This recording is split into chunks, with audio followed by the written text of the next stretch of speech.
ఇంగ్లీష్‌లో మాట్లాడాలంటే భయమా? మీలాంటి వాళ్ళ కోసమే spoken English personal training classes వెంటనే జాయిన్ అవ్వండి.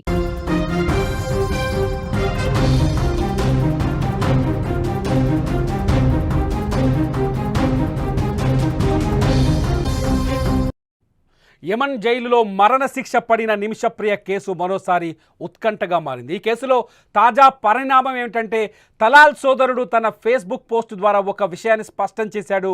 నిమిషప్రియను తక్షణమే ఉరితీయాలని డిమాండ్ చేస్తూ యమన్ డిప్యూటీ జనరల్ని కలిసినట్టు ఆ పోస్టులో పేర్కొన్నాడు. అంతేకాకుండా ఈ విషయంలో ఎటువంటి మధ్యవర్తిత్వానికి లేదా రాజీకి సిద్ధంగా లేమని స్పష్టం చేశాడు అబ్దుల్ ఫతే యమన్.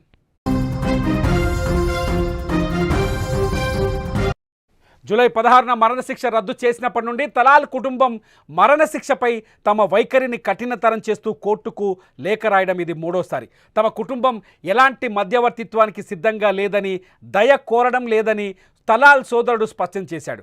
ఈ మేరకు ఒక లేఖను కూడా సమర్పించినట్లు, ఆ లేఖను తన ఫేస్బుక్ పోస్ట్లో షేర్ చేసినట్లు సమాచారం. తలాల్ కుటుంబం తన వైఖరిని మరింత కఠినతరం చేయడంతో నిమిషప్రియ విడుదలకు ఉన్న అవకాశాలు మరింత క్లిష్టంగా మారుతున్నాయి.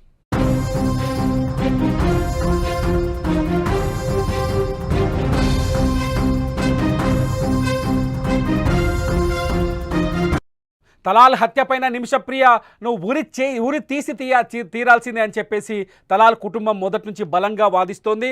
బ్లడ్ మనీ ఇచ్చేందుకు సిద్ధంగా ఉన్నప్పటికీ భారత కరెన్సీలో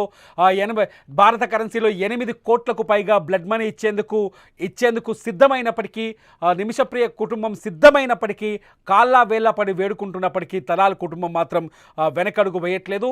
తలాల్ సోదరుడు అబ్దుల్ ఫతే మెహదీ చాలా పట్టుదలతో ఉన్నాడు.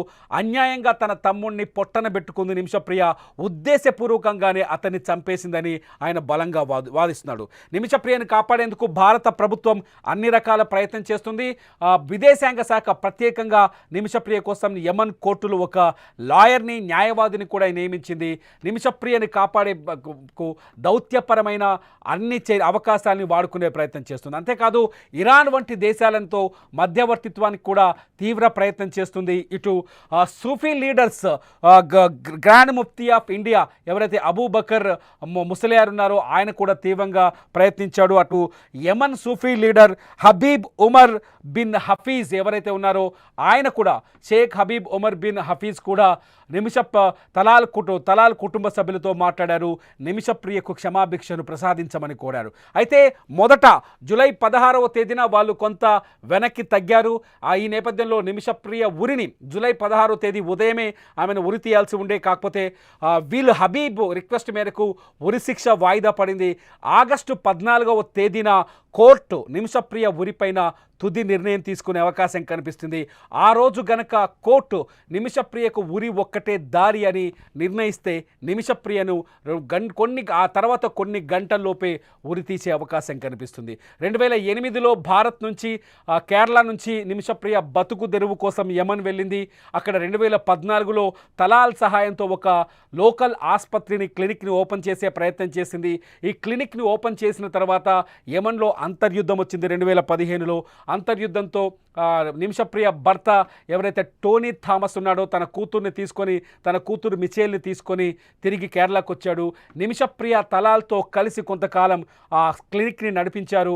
అయితే క్లినిక్ని నడిపిస్తున్న సమయంలో తలాల్ నిమిషప్రియకు సంబంధించిన డబ్బుని లాక్కోవడం, ఆమె పాస్పోర్ట్ లాక్కోవడం, ఆమెని చిత్రవధకు గురి చేయడంతో నిమిషప్రియ అతనికి మత్తుమందిచ్చి తప్పించుకునే ప్రయత్నంలో అతను దారుణ హత్యకు గురైనట్టుగా తేలింది. అయితే యమన్ ప్రభుత్వ కోర్టులు మాత్రం, యమన్ తలాల్ కుటుంబం మాత్రం చాలా స్పష్టంగా నిమిషప్రియ ఉద్దేశపూర్వకంగానే తలాల్ని దారుణంగా చంపేసిందని, చంపిన తర్వాత అతని మృతదేహాన్ని ముక్కలుగా చేసి తను నివాసం ఉంటున్న ఇంటి వాటర్ ట్యాంక్లో పడేసి అక్కడ నుంచి ఎక్కడైతే యమన్ రాజధాని నుంచి తప్పించుకొని మరో ఒక 600 కిలోమీటర్ల దూరం వెళ్ళి అక్కడ మరో ఆసుపత్రిలో చేరి పనిచేస్తూ నిమిషప్రియ తప్పించుకునే ప్రయత్నం చేసిందని, అటు నుంచి దుబాయ్, సౌదీకి పారిపోయే ప్రయత్నం చేసిందని తలాల్ కుటుంబ సభ్యులు మొదటి నుంచి ఆరోపించారు. యమన్ పోలీసుల ఇన్వెస్టిగేషన్లో కూడా ఇదే విషయం వెలుగులోకి వచ్చింది. అయితే నిమిషప్రియ చాలా స్పష్టంగా ఒక ఆరోపణ చేస్తున్నారు.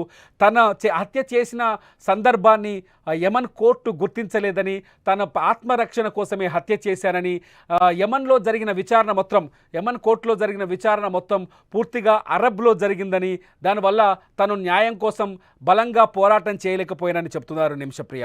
నిమిషప్రియ ప్రస్తుతానికి సనా జైల్లో ఉన్నారు. యమన్ రాజధాని సనా జైల్లోనే ఉన్నారు.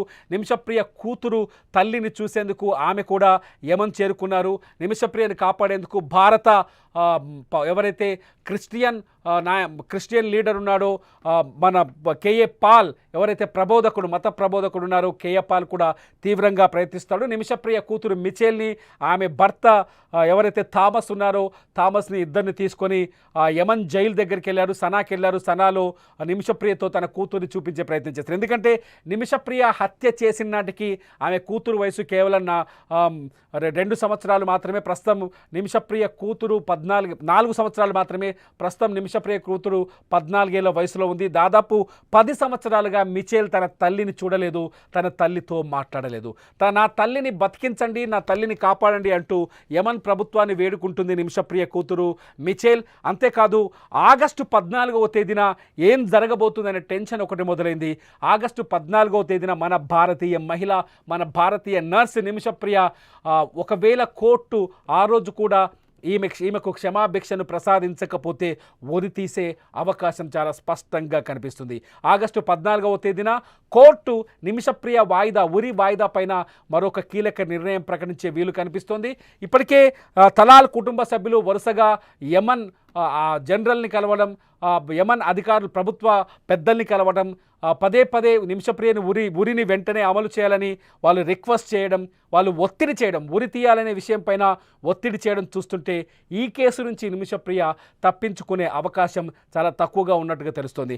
నిమిషప్రియ లైఫ్లో జూలై 16వ తేదీ ఆఖరు తేదీ అనుకున్నాం ఇప్పటి వరకు, కానీ ఆమె అదృష్టం కలిసి వచ్చింది. మరొక 28 రోజులు ఈ కేసు వాయిదా పడి ఆగస్టు 14వ తేదీకి చేరింది. ఆగస్టు 14వ తేదీన కూడా కోర్టు నిమిషప్రియకు క్షమాభిక్షను ప్రసాదించకపోతే ఆమె ఖచ్చితంగా ప్రాణాలు కోల్పోయే అవకాశం కనిపిస్తుంది. యమన్ చట్టాలకు తన ప్రాణాల్ని బలివ్వాల్సి వస్తుంది. తలాల్ హత్య కేసులో నిమిషప్రియ తప్పు చేసిందని మీరు భావిస్తున్నారా? లేకపోతే తలాల్ హత్య కేసులో నిమిషప్రియను పైన పగ తీర్చుకోవాలని అతని కుటుంబం భావిస్తుందా? మీరేమనుకుంటున్నారు? ఈ వీడియో కింద కామెంట్ చేయండి. నిమిషప్రియని సేవ్ చేయాల్సిన బాధ్యత మనందరికీ ఉంది. నిమిషప్రియని కాపాడుకునేందుకు మన ప్రయత్నం మనం చేద్దాం. ఎందుకంటే నిమిషప్రియకు సంబంధించిన కథనాల్ని వరుసగా ప్రసారం చేయడం వల్ల, నిమిషప్రియ పైన సానుభూతిని ప్రపంచవ్యాప్తంగా విస్తరించడం వల్ల నిమిషప్రియ పైన యమన్ ప్రభుత్వం కూడా దిగొచ్చే ఛాన్సెస్ కనిపిస్తున్నాయి. నిమిషప్రియ ఉరిని వ్యతిరేకిస్తూ ఒత్తిడి చేయాలంటే ప్రతి ఒక్కరూ మానవతా దృక్పథంతో ఖచ్చితంగా ఆమె కథనాల్ని, ఆమె పట్ల మీడియా ప్రసారం చేస్తున్న కథనాలపైన స్పందన తెలియజేయాల్సిన అవసరం ఖచ్చితంగా ఉంది. మీరు కూడా సేవ్ నిమిషప్రియ అని వీడియో కింద ఖచ్చితంగా కామెంట్ చేయండి. మీ కామెంట్స్ ఖచ్చితంగా నిమిషప్రియకు ఆయుష్గా మారుతాయి. చూస్తూనే ఉండండి లైవ్ అప్డేట్స్ కోసం సుమన్ టీవీ డిజిటల్ లైవ్, అట్లాగే సుమన్ టీవీ లైవ్.